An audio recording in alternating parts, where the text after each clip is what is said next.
Nadaragdagan pa ang libu-libong residente ng Lanao del Sur na nagsisilikas sa gitna ng patuloy na operasyon ng militar laban sa local terrorist group sa bayan ng Butig.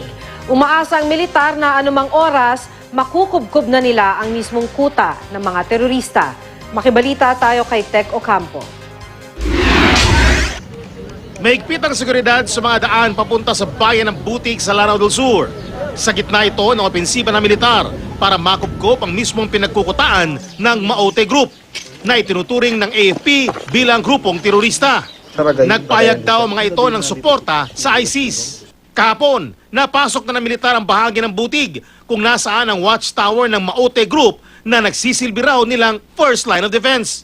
Nakuha roon ng militar ang ilang armas at pampasabog. Degraded na yung military capability nila to resist us. Nagsimulang bakbakan sa pagitan ng militar at ng Maote Group noong February 20 matapos lusubin ng grupo ang detachment ng army sa barangay Bayabaw. Mula noon, nasa 5 na ang namatay sa panig ng mga sundalo at nasa mahigit 6 na puraw sa panig ng mga terorista. Ayon sa militar, isa sa mga namatay ay nakasuot ng uniforme ng MILF.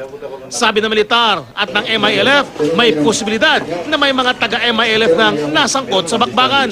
Knowing yung nature ng family ties dito sa area, malaki ang possibility na mayroon. Kahit na pagbawalan namin sila, kung anchor niya yung kasama doon sa paglaban, siguro hindi kami pakikinggan. Sapagkat, di ba, may kasabihan tayo, blood is thicker than water. Ganito nangyayari ngayon.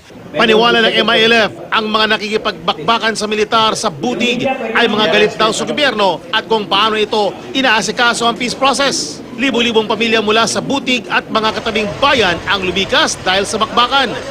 Nauna nang tiniyak ng Department of Social Welfare and Development na mag-aabot sila ng tulong sa lahat ng apektadong residente. Tech Ocampo, Nagbabalita, Pilipinas.